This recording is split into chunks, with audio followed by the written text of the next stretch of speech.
Hi everyone, welcome to Snigdha DS academy. Telangana state district court ఎగ్జామ్లో వచ్చేటటువంటి Indian geography నుంచి వచ్చే మోస్ట్ ఇంపార్టెంట్ బిట్స్ చూద్దాం. So friends, let's start the class. Question ఆన్సర్స్లోకి వెళ్తే క్వశ్చన్ నెంబర్ 1, ఈ క్రింది జతల్లో ఏది సరిగ్గా సరిపోలేదు? ఇక్కడ టేకు, దేవదారు, చందనము, సుందరి, నెక్స్ట్ అవి ఏ రాష్ట్రాల్లో పండిస్తారు అవి కూడా ఇచ్చారండి. జమ్మూ కాశ్మీర్, మధ్యప్రదేశ్, కేరళ, పశ్చిమ బెంగాల్. అయితే టేకు కనుక అంటే ఇందులో సరిగ్గా అంటే రాంగ్ అయినది ఏంటిదో ఇక్కడ క్వశ్చన్లో అడగడం అయింది. ఆన్సర్ వచ్చేసి ఆప్షన్ సి అండి. టేకు చూసినట్లయితే చందనం అనేది కేరళలో పండించడము జరగదు. అయితే టేకు కనుక చూసినట్లయితే జమ్మూ కాశ్మీర్లో పండిస్తారు, దేవదారు మధ్యప్రదేశ్, సుందరి పశ్చిమ బెంగాల్లో పండిస్తారు. సో ఇక్కడ రాంగ్ అయినటువంటి ఆన్సర్ ఏంటి అని అంటే కేరళలో చందనం అనేది పండించరు. ఈ క్రింది ఇవ్వబడిన వాటిని సరిపోల్చండి. ఇక్కడ ప్రాంతాలు మరియు వాటికి సంబంధించినటువంటి అటవీ రకాలు. ఇక్కడ ప్రాంతాలు కనుక చూసినట్లయితే హిమాలయాలు, ఆరావల్లి, సుందర్బన్స్, పశ్చిమ కనుమలు. అటవీ రకం కనుక చూసినట్లయితే ఉష్ణమండల సతతహరిత, సమశీతోష్ణ ఆల్పైన్, పొడి ఉష్ణమండల ఆకురాల్చే, నెక్స్ట్ మాడ అడవులు. సో ఇక్కడ ఏ ప్రాంతాల్లో ఎలాంటి అటవీ రకాలు ఉన్నాయో చూద్దాం. ఆన్సర్ వచ్చేసి ఇక్కడ ఆప్షన్ సి అండి. ఆన్సర్ వచ్చేసి ఇక్కడ ఆప్షన్ సి అండి.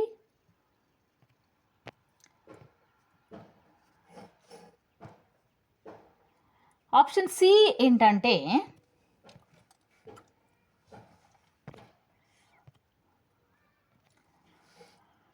హిమాలయాలు.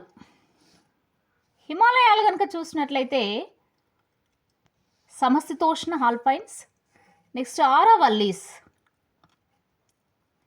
ఆరావల్లీస్ కనుక చూసినట్లయితే పొడి ఉష్ణమండల ఆకురాల్చే, నెక్స్ట్ సుందరబన్స్ మడ అడవులు, నెక్స్ట్ పశ్చిమ కనుమలు ఉష్ణమండల సతతారిత. హిమాలయాల్లో చూసినట్లయితే సమశీతోష్ణ ఆల్పైన్స్ అటవీ రకాలు కలవు, నెక్స్ట్ ఆరావల్లీస్లో పొడి ఉష్ణమండల ఆకురాల్చే అడవులు కలవు, నెక్స్ట్ సుందరబన్స్లో మడ అడవులు కలవు, పశ్చిమ కనుమల్లో కనుక చూసినట్లయితే ఉష్ణమండల సతతహరిత అటవీ రకము కలదు. నెక్స్ట్ క్వశ్చన్, కరువును నియంత్రించడంలో అరణ్యం చేసేటటువంటి ఈ క్రింది విధుల్లో ఏది ఎక్కువగా సహాయపడుతుంది? వెరీ వెరీ ఇంపార్టెంట్ బిట్ అండి. ఇది జనరల్గా ఆడేటటువంటి బిట్. అయితే కరువును నియంత్రించడంలో అరణ్యం చేసేటటువంటి ఈ క్రింది విధుల్లో ఏది ఎక్కువగా సహాయపడుతుంది అని చెప్పేసి ఇక్కడ క్వశ్చన్ అడగడం జరిగింది. ఆన్సర్ వచ్చేసి ఇక్కడ ఆప్షన్ బి అండి. ఋతుపవనాలలో అడవులు వర్షపాతాన్ని తెస్తాయి.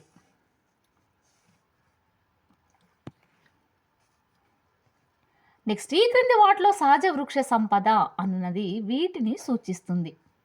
ఆన్సర్ ఆప్షన్ ఏ అండి. చాలా కాలంగా ఇబ్బంది లేకుండా మిగిలిపోయిన మొక్కల సంఘము. ఇది చాలా చాలా ఇంపార్టెంట్ బిట్ అండి. సహజ వృక్ష సంపద అన్నది ఇది చాలా కాలంగా ఇబ్బంది లేకుండా మిగిలిపోయిన మొక్కల సంఘము. నెక్స్ట్, కలిసి జీవించే మరియు పెరిగే వృక్ష జాతులు. నెక్స్ట్, కాంటౌర్ బండింగ్ ఉపయోగించి సృష్టించబడిన రక్షిత ప్రాంతము. ఇక్కడ ఇవ్వబడినాయి ఆప్షన్స్. అయితే చాలా సహజ వృక్ష సంపద అనేది చాలా కాలంగా ఇబ్బంది లేకుండా మిగిలిపోయిన మొక్కల సంఘాన్ని సహజ వృక్ష సంపద అన్నది సూచిస్తుంది. నెక్స్ట్ క్వశ్చన్, ఈ క్రింది వాటిలో రిజర్వ్ ఫారెస్ట్కు సంబంధించి సరైన ఉద్దేశం ఏమిటో గుర్తించండి. ఆన్సర్ ఆప్షన్ బి అండి. వాణిజ్య దోపిడీ కోసం రిజర్వ్ చేయబడింది. నెక్స్ట్, ఈ క్రింది వాటిలో తేమతో కూడిన ఉష్ణమండల సతతహరిత అడవులు ఇక్కడ కనిపిస్తాయి. ఆన్సర్ వచ్చేసి ఇక్కడ ఆప్షన్ ఏ అండి. షిల్లాంగ్ పీఠభూమి. ఇక్కడ తేమతో కూడిన ఉష్ణమండల సతతహరిత అడవులు ఇక్కడ కనిపిస్తాయి అంటే షిల్లాంగ్ పీఠభూమిలో కనిపిస్తాయి.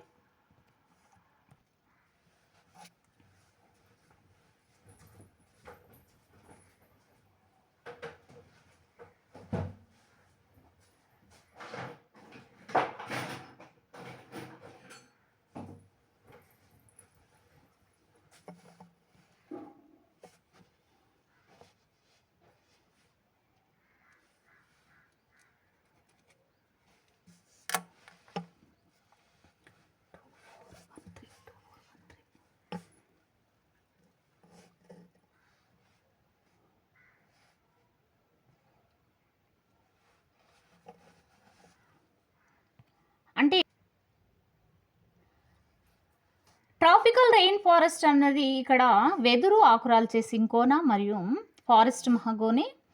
నెక్స్ట్ ఉష్ణమండల ఇది వేప టేకు శిష మరియు సాల్. నెక్స్ట్ మౌంటైన్ ఫారెస్ట్ ఇది ఫైస్ దేవదార్ మరియు స్ప్రూస్. నెక్స్ట్ ముళ్ళ అడవి కిక్కర్ బాబుల్ మరియు తాటి. అయితే ఇవి అటవీ రకాలండి. ట్రాపికల్ రెయిన్ ఫారెస్ట్ అనేది ఇది ఒక అటవీ రకము. ఉష్ణమండల మౌంటైన్ ఫారెస్ట్ ముళ్ళ అడవి వీటికి సంబంధించినటువంటి అటవీ రకాలకు సంబంధించినటువంటి చెట్లు ఏంటి ఏంటి అంటే ఫైస్. ఫస్ట్ వన్ వచ్చేసి ట్రాపికల్ రెయిన్ ఫారెస్ట్ అనేది వెదురు ఆకురాల్చే సింకోనా మరియు ఫారెస్ట్ మహగోని. నెక్స్ట్ ఉష్ణమండల అంటే ఇక్కడ వేప టేకు శిష మరియు సాల్. మౌంటైన్స్ ఫారెస్ట్ అన్నది ఇది ఫైస్ దేవదారు మరియు స్ప్రూస్. నెక్స్ట్ ముళ్ళ అడవి ఇది కిక్కర్ బాబుల్ తాటి. సో ఇవండి అటవీ రకాలు మరియు వాటికి సంబంధించినటువంటి ముఖ్య చెట్లు. సో ఫ్రెండ్స్, ఇది ఈ రోజుకు సంబంధించినటువంటి క్లాస్. మీకు నచ్చినట్లయితే లైక్ చేయండి, షేర్ చేయండి, సబ్స్క్రైబ్ చేయండి. Thank you for watching.